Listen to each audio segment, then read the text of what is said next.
Hey guys, it's Bennett. I'm back.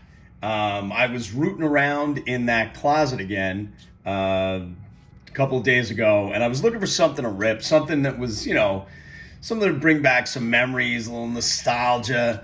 And as I was going through, I came across this big cardboard box, and inside it, there was 87 Topps baseball, there was some 91 Donruss. There's a bunch of stuff from when I was in high school, and one of the boxes I came across was this box of 91 Fleer Ultra Football. Now, this box, I think, honestly, I saw one of these online. I was looking around just to see what these were worth. I saw one of these online for like 20 bucks or best offer. I don't know if it was sealed, if it had all the plastic on it, but still, it gives you an idea. I would imagine it cost about that much in 1991. So give you an idea of just how little value some of this product from the junk era has. But for people like me, and hopefully for people like you and people of a certain age, there's a certain nostalgia value to a box like this, and there certainly is for me. Now, 91 was not a big draft class. Russell Maryland went number one to the Cowboys. Cowboys also drafted Alvin Harper in that draft. I mean, they by far and away got the two best players out of the first round in that draft. This was the Todd Marinovich year. That draft, the draft class, if you look at it as a whole, and even going through later rounds, there's only a handful of players that became sort of household names. So you see on the cover here, you got Elway. There's Derek Thomas, who was just a beast of a linebacker. There's Eric Metcalf, Keith Jackson, so on and so forth. The best cards out of a box like this, a similar sort of to like the mid-2000s, is you're looking for the greats of the game. Like in the mid-2000s, you're looking for Tom Brady cards if you're opening those boxes now, because there were a lot of really weak draft classes in like the 2007 to 2000, really kind of like 15 or 16. It's not until you get to 2017 and Patty Mahomes, and then 18 with Josh Allen, and 19 and so on and so forth, and moving up. But so in this, we're going to be looking for Joe Montana, Jerry Rice. We'll be looking for Elway. Again, nothing in this box, nothing that comes out of this box is getting sleeved. Nothing's getting graded. This is just for fun. And it's to go back in time a little bit. So let's cut it open and let's see what we got. As you can tell by sort of what's off to the side in the corner of the frame over here to my right is my little Christmas tree that sits on top of my table this time of year. So we are a couple of weeks away from Christmas at this point. There's a lot of packs in here. There's 36 packs of football cards. These were sealed up packs, man. They were serious about security. They were securing these cards. These weren't like the old wax, They didn't want anybody getting to these, totally worthless cards, and I appreciate that. So let's rip them open. Let's see what we got. Let's take a trip down memory lane. Let's see who we see. Oh, there's Aikman right off the bat. Thane Gash, Andre Tippett, Henry Ellard. I mean, it's funny because there's Kenny O'Brien, Chris Chandler. The cards are in remarkably good shape. I mean, they don't have like a glossy finish. Here's Chris Zorich, Ultra Draft Pick.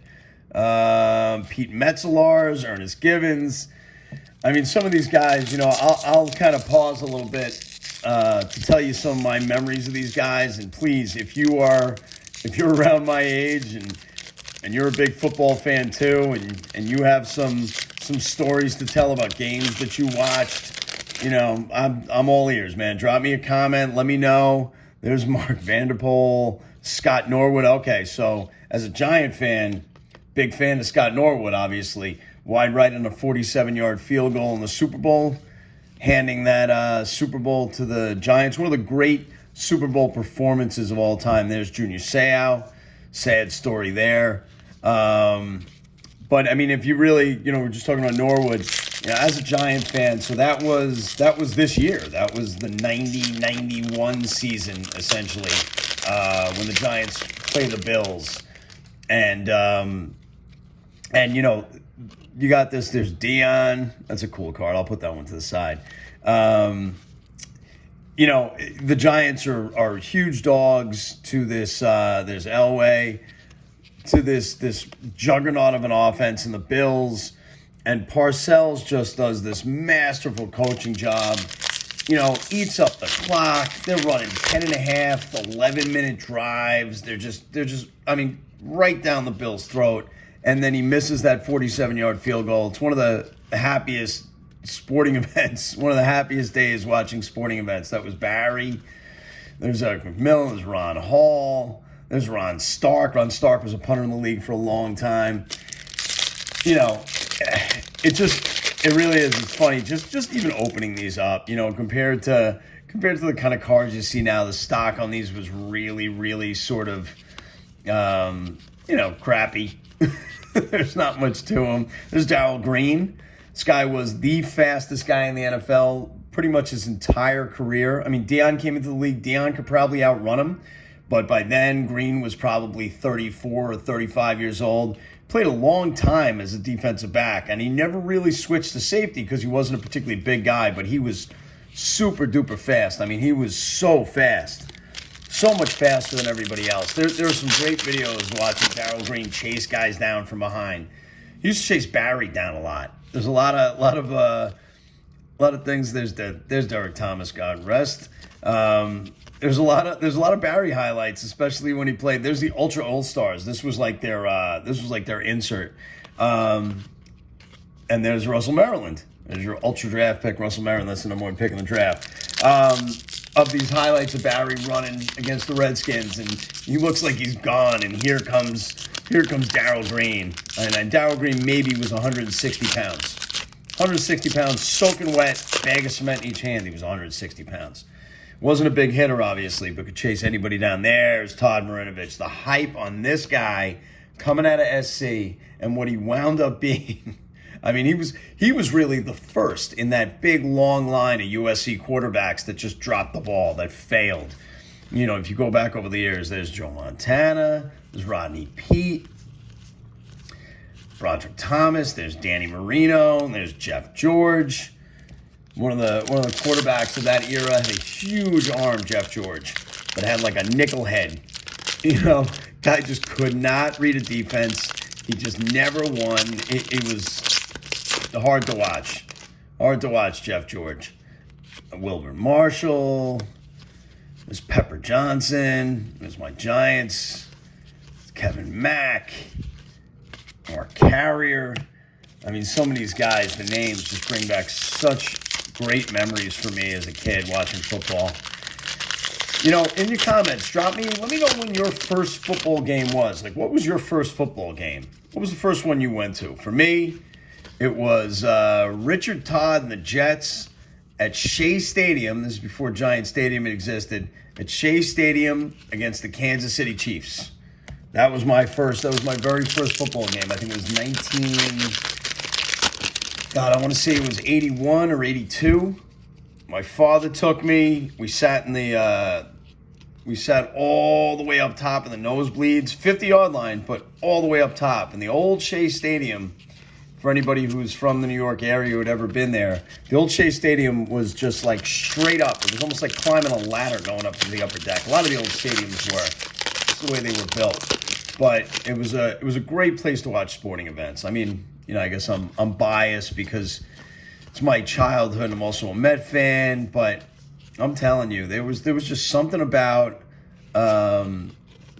it's Herschel Walker. There's just something about watching a sporting event in an old stadium like that. Even now, you go to Wrigley, you go to Fenway.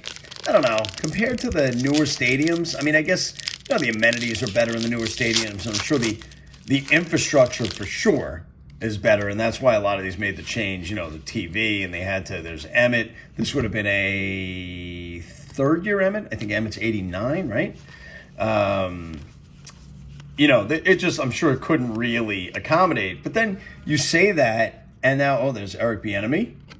One of the great nicknames, also one of the great offensive coordinators in the league right now. He's going to be a head coach soon, but Chris Berman, as much as I hated Chris Berman, one of the great nicknames, Eric Sleeping with Bieniemy. I think that movie, Sleeping with Bieniemy, was probably around the same year, right? Like 91. Oh, man. I'll tell you, there's David Treadwell, Ronnie Harmon. Who's this? Kevin Green. This guy, anybody remember Kevin Green? Kevin Green with I think he was with the Steelers at some point too, the Rams. But Kevin Green of that era, it's like a name. How often do you hear the name Kevin Green? He was one of the great defensive linemen of that era. I mean, he was one of those guys that they just absolutely had to account for. Like you hear about those dudes. He was one of those guys. You had to account for him. It's Mark Jackson. He was part of the what are they called? The Three Amigos in Denver with John Elway. Derek Thomas. Speaking of Denver, I think I watched him sack Elway 7 times in one game. I remember when I was younger. Brings back so many memories. There's Art Monk, the great Art Monk. Rich Gannon. There's Russell Maryland again. There's Phil Simms, my boy. Keith Jackson.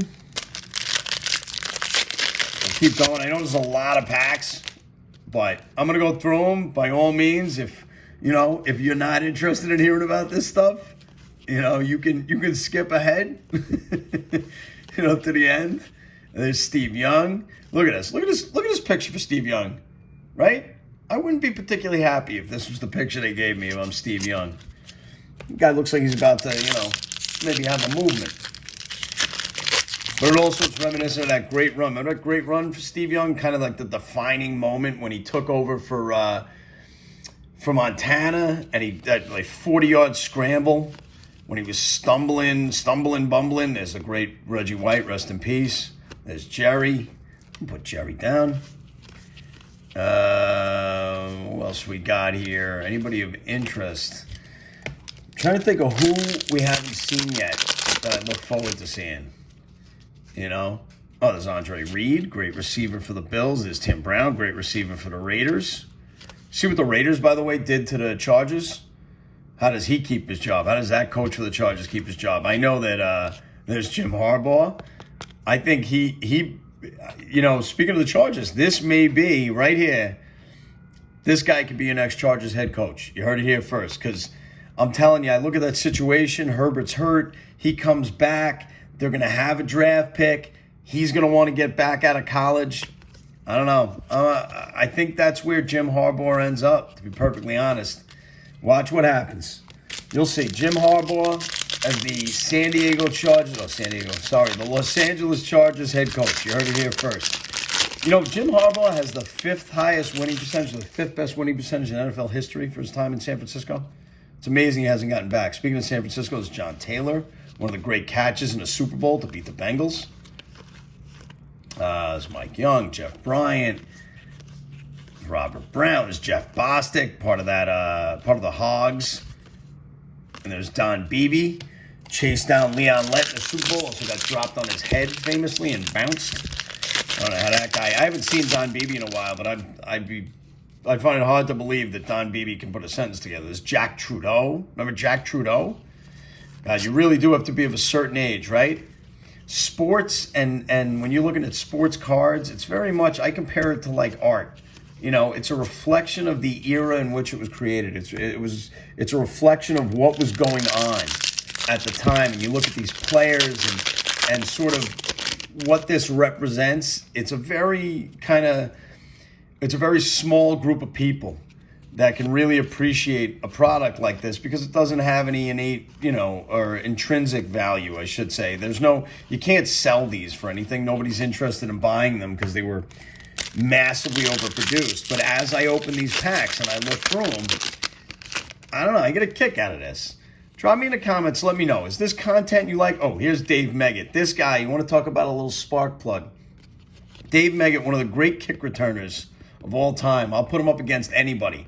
I know Hester was Devin Hester was probably the greatest punt returner of all time, but Dave Meggett, for his size and his skill and what he meant to the Giants and the kind of spark he gave them, he was really something else. He was always a New York favorite, and he was one of my favorite players, certainly, because Meggett and I think we're about the same size, so I always loved Dave Meggett. There's Tom Rathman, who was just a monster fullback. There's Irvin, who I hated, obviously, as a Cowboys fan. Let's see. We're more than halfway through the box. Anybody who's hung in this far, I appreciate it. If you have not yet subscribed to the channel, please do. And if you do, check out the subscriber video, the 500 subscriber giveaway video, and drop me the phrase that pays so I can enter into that. Sorry, easy for me to say.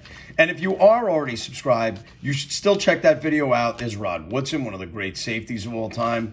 There's Junior Seau again. If you have not yet entered the giveaway, check out that video. Drop me the phrase that pays, and let me get you in there. Because when we hit 500, and we're in 4 and change now, we're in the mid 4s. When we hit 500, we're going to give away those 3 signed jerseys. And they're cool. They're cool. I'd like to have them. Well, I do have them. I'd like to win them, though. That's for sure. I'd certainly like to win them. So if you haven't had an opportunity to do that, please do. If you like the content, please like the video. Check out some of the other videos. You can also check out my this Randall Cunningham guy. This guy was Vic before Vic. There's Wade Wilson. You check out the other content as well. Not all these videos, not all my videos are about older stuff, but some of it is. There's going to be old basketball, old baseball I have coming up. Let me know if there's a particular product from a particular year you'd like to see as well. I'd be happy to do that. There's Leon Seals, Lorenzo White.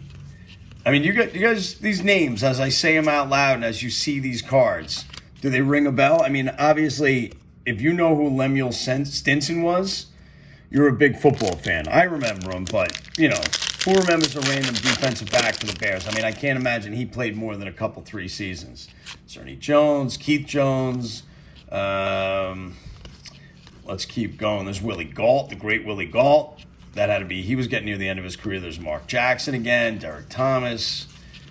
It's funny. It's a shame that, it's funny because I guess if there was a big rookie in this class, right? I know in 91, there was an update. Fleer made an update box. And in that update box is Favre as a Falcon.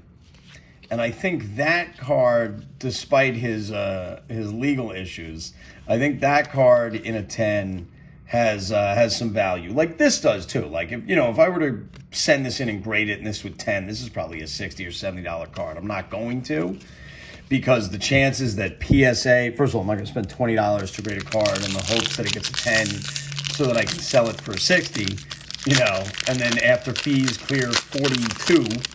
You know what I mean? I'm not interested in doing. But also the chances that they 10 any card now, any card printed before 2011, 2012. I don't know what the percentages are right now at PSA, but they just don't get anything. I mean, unless they know you, if you're part of if you're Jeff Wilson and you essentially donate money to PSA, or if you're one of those guys, I'm sure you can get 10s on things, but regular people, there's just absolutely no way. So it's pointless to send these things in because they're just never going to do it. I mean, I did a video recently about whether or not it makes sense to grade cards at all. I don't think it does. I don't think it makes sense to grade modern cards.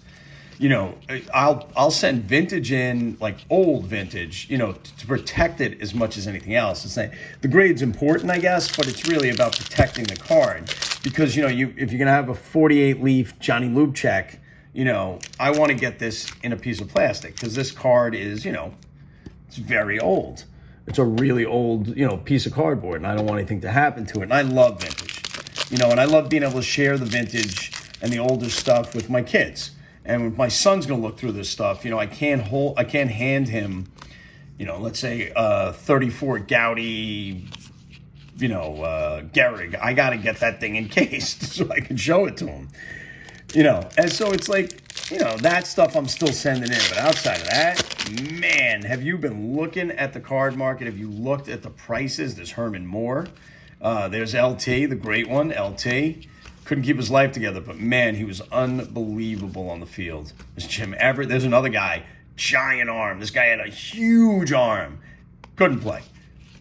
He would win every now and again. There's Al Toon. This guy had to retire with massive head trauma. Had 48 concussions or something. That guy was the guy was brutal.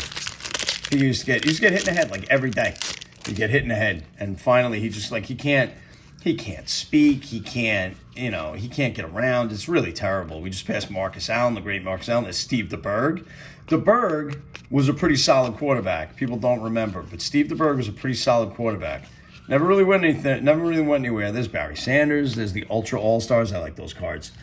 But Steve DeBerg had his moment. Steve DeBerg wasn't a bad quarterback. He really wasn't. Wow, this one doesn't want to open. Let's see. Who's in here? Must be somebody big in here. He doesn't want to get open. Let's see. There's Chris Zorich, Bruce Smith, a monster in his own right. There's Warren Moon, another guy with a really strong arm. But Moon was a better quarterback. This is Barry Word. Barry Word was a huge running back for the Chiefs.